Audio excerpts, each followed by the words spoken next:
what's up? What's happening? What's going on, everybody? Welcome back to the Animation Station, your number one stop destination for anything everything animation, including a sponge loads of pineapple under the sea. Sorry, I'm readjusting.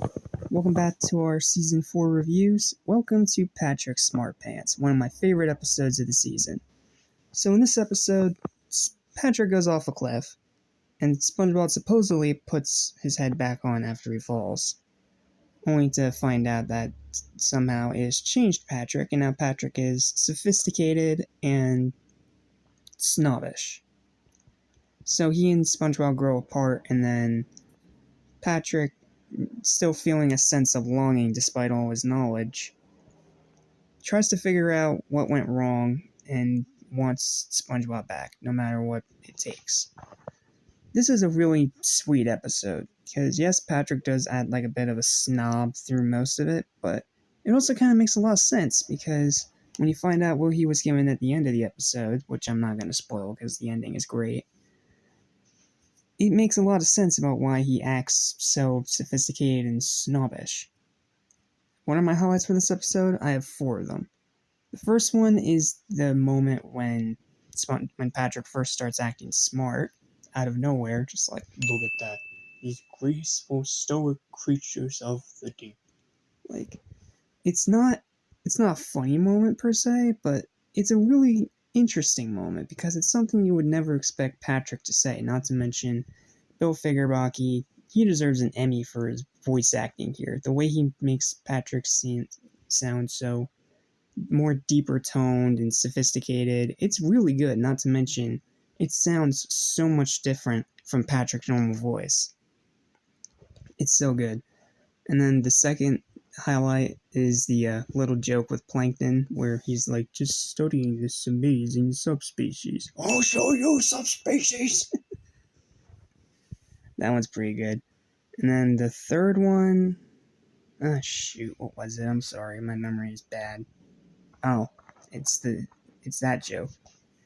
It's the joke where he makes a cure for baldness, only to rip his hair out of frustration, which is a very clever joke. And then my fourth and final highlight is the ending, where he uses his newfound intelligence to reenact the same events as before, but this time actually find his head. And when it's revealed what it was, then, yeah, it makes a lot of sense. And not to mention the sweet sentiment at the end as well, where he says he'd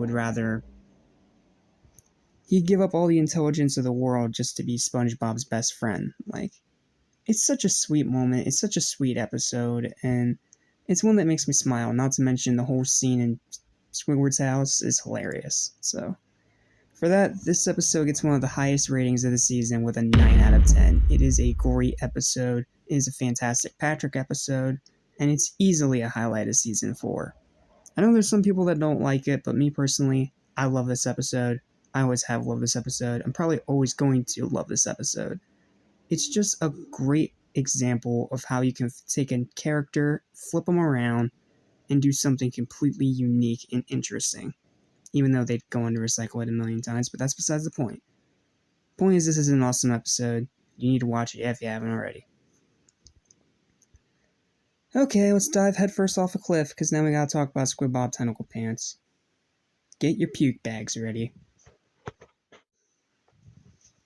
Oh, this episode, bro. Seriously, just this episode. It is a piece of shite. In this sorry excuse of an episode, SpongeBob and Squidward end up getting fused together, even though Squidward did nothing wrong, and now both of them suffer in the process. And meanwhile, Sandy has to try and find a way to put them back to normal before the big recital, and it just drags, and it's boring, there's no jokes, and it sucks. And the gross imagery only makes it worse. Like, it is such a piece of shite episode. I'd argue probably one of the worst in all of SpongeBob, and one that deserves a much more harsh thrashing than it normally gets. Are there any good things about this episode? 1. There's one good scene where SpongeBob gives Squidward a pep talk to go out there despite the deformality to do his concert. That much I will give it. That's one of SpongeBob's nice character moments where, despite the fact that he's the one that put Squidward in this situation, he still tries to make the most of it and apologizes and, well, gives him the courage to get out there and do what he thinks he does best, even though, let's be honest, he sucks at clarinet and he always has been. It's a part of his character. But that's literally it. That one little scene that's not even an entire minute long. Outside of that, this episode is dull, this episode is boring, this episode's disgusting, and this episode is just garbage. This is a perfect example,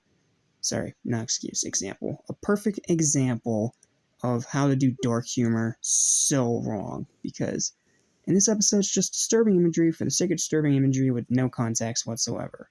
It is a piece of crap episode, it is a horrible dumpster fire, and is it the worst one of the season?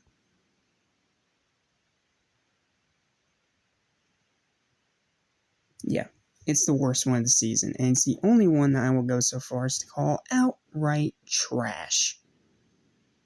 Final verdict for this abomination of nature is a 1. 1 out of 10, the worst episode of the season, and an abysmal, horrible, cringy, puke-inducing, disgusting, offensive, aggravating, frustrating pile of grade A monkey.